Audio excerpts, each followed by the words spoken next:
So here we are again, about to fly the DJI FPV drone in some woods, not too far from where I live. This property seemed interesting. I'd never been over here.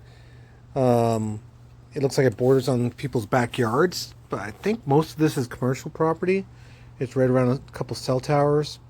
Hard to tell, but it's got some cool trees. I didn't see any no trespassing signs or anything that basically said keep out, so I have to assume that this is a safe place to fly. But it was my first time flying here. Um, I'm in sport mode and I'm trying to go a little bit faster and in between some of these trees.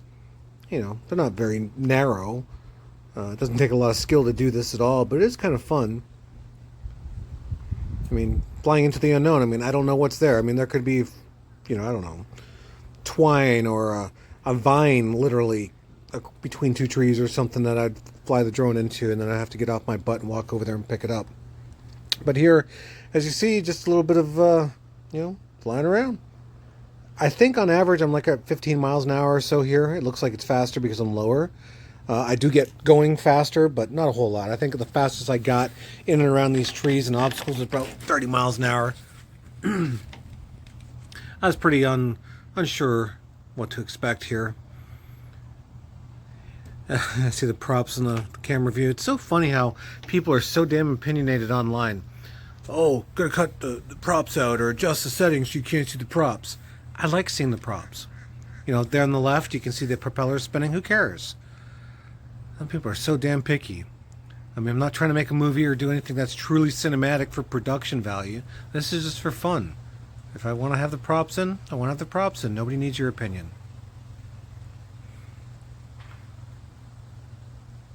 And quite literally, this is all this entire video is. We're about a couple minutes in here. I think it's got about 12 minutes of total play.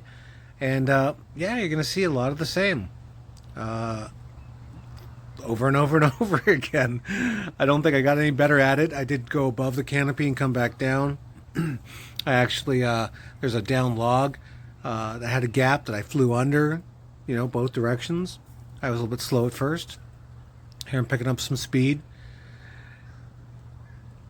It's just fun. I just literally pulled up here and I had borrowed River's car, who's my stepson, and went and had a nice massage and did a couple other errands and came here and parked and decided to fly. And it was, relaxing for the most part. It's a bit stressful here and there.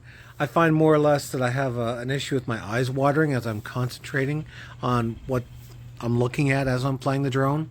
And that's why I don't think acro or manual mode, where you're going crazy fast and doing dives and doing stunts, acrobatics like flips and barrel rolls around objects, is going to be my future. I don't think so. I just can't concentrate well enough, or I don't have the reflexes for it, and my eyes water. Now, I am wearing glasses, and that's one of the first challenges I had with this DJI FPV drone, is the goggles themselves that you put on your face are about the same dimensions as my glasses exactly. So originally, I guess maybe even a day after flying a few times, I was almost ready to pack this thing up and send it back, just because I couldn't enjoy it. Forget about not having access to the simulator on Android.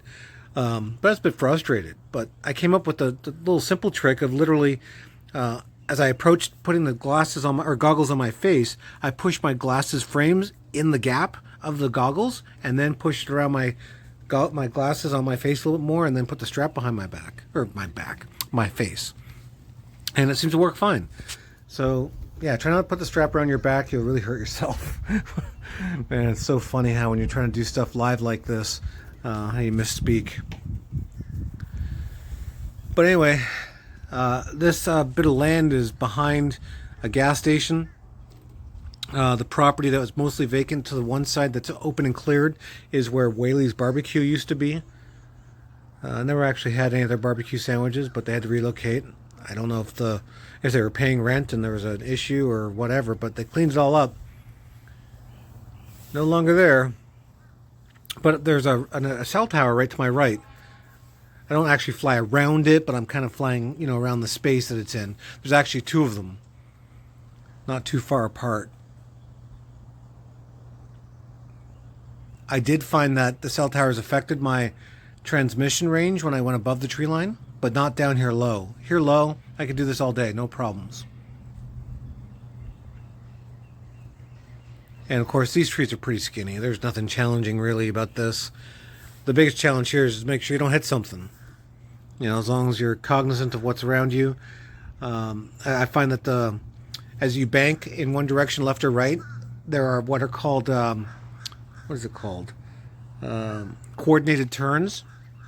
So this drone actually is helping you with the tilting of the drone as you're turning with the sticks. It's supposed to give a smoother response to make it more immersive. But what that also does is you have to think about, it's almost like when you're towing a trailer, you don't want to cut the corners. Like if you clip the corner or clip the curb as you're going around, you're going to hit, bump the curb or screw up a rim on your trailer or even on your vehicle. But that's what this is like. It's got a fat ass. And as that coordinated turn action comes into play as you're going around the trees, it feels like you're coming real close to some of those objects that you're just about to fly past. So that takes a little getting used to. I don't know about getting smoother on the sticks. I think in some places here I am a bit smoother. I think I'm just too much of a spaz really to get my control of the sticks where it's going to be more cinematic.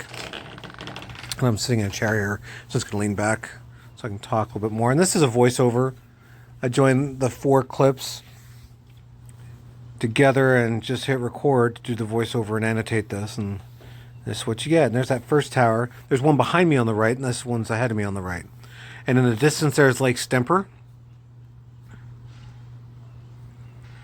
So this is where, quite literally, I was probably only maybe 400 or 500 feet away coming to this water's edge, and the reason I didn't fly out over it is because I was having a seriously degraded signal. And I know that it's because I'm at about the same height as the cell tower. So it was definitely interfering. And I mean, the 2.4 gigahertz, even though this DJI FPV radio system supports 5.8 and 2.4 gigahertz, well, now because of 5G, I'm sure that tower is where I get my 5G from, and it interferes a little bit. I mean, it doesn't create a return to home issue, but it definitely does diminish the signal from point A to point B, which is from where I'm sitting down to the left there underneath that one tower, and where the drone is flying around. That water tower is an interesting story behind that water tower from when I first flew the DJI Phantom Vision 2 or Phantom 2 Vision Plus, and playing with Litchi and doing waypoints. I did a waypoint mission way out here from where I used to live, and it was a few mile flight out, and I set my altitude to different levels, and on the way back everything, I lost signal. Obviously it was out doing its waypoint mission, and it wasn't until almost the drone flew right over my head as it arrived back that it was like, oh, there's the drone, cool, made it back.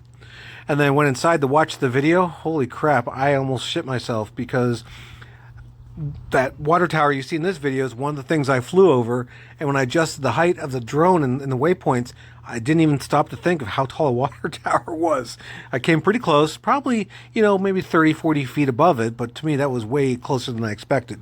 But what happened beyond that was on my way back, because I almost clipped a few treetops as it was coming lower and lower, and that's because I didn't really anticipate how much not level the terrain is around here. It does vary, plus or minus up to 30, 40 feet in any direction, and you don't see it because it's mostly flat. But you're actually walking up hills or driving up and down hills, depending on which direction you leave in this area, and coming back with the drone. That video is pretty interesting. It's on my YouTube channel, and it's literally the picture of that water tower, and like, how tall is a water tower? So here I'm flying back into the open area. You can see a little bit more of where I'm at. This is kind of a creepy area, to be honest. I don't know if homeless people live here or they just visit, or if it's just kids playing around. There's a couple places where they look like they're sitting around, some old chairs and stuff. I think there's even a fire pit that I saw in one spot as I was flying around. But in that car on the right, that's where I'm sitting. It's River's car. Oh, here's that log. It's like, oh, hey, I saw it earlier, but I was too chicken. Here, I'm just coming up to it a little bit slow. I have no idea what's there, until I'm almost there. So this idea of flying fast into the unknown, I think is stupid. There, I mean, that one little weed could have taken me out. You know, I mean, there's some risk in this. I just wouldn't want to have to get up and walk onto somebody else's property. I mean, at least flying here, you're not technically trespassing. And believe it or not, a lot of people say that, people have a right to privacy in their backyard, but they don't. Whatever can be seen from the sky is fair game. That includes with drones. People don't own airspace over their property. So even here, flying this around like this, even if someone were to say they objected, technically they can't really object to it. I'm not touching the property. I'm not setting foot on the property. I'm not landing or launching from that property. Anyway, I don't know who owns it. Obviously, someone must own it. But I think it's probably more commercially zoned. It's adjacent to someone's backyard, but I didn't go and fly around anybody's house. I just kept on zooming around these trees. I mean, it made for a good 12 minutes of flying. Here, I've got less than a minute left before I come back for a landing. Oh, I come underneath the log from the other direction here. Zoom. That's really fun. It's very satisfying to be able to do that stuff, like threading the needle. But, I know the experts do it at a much higher rate of speed, so I look like a big old noob chicken shit, but hey, I haven't crashed my drone yet to the point where anything broke. I did replace those 2 props. The other 2 are fine. This is where I'm coming in for a landing. Yeah, so till next time, hope you guys enjoyed this long flight. I don't know if anyone bothered to watch all of this, but if you did, thanks. Enjoy it. There'll be more. Have a good one. Bye, guys.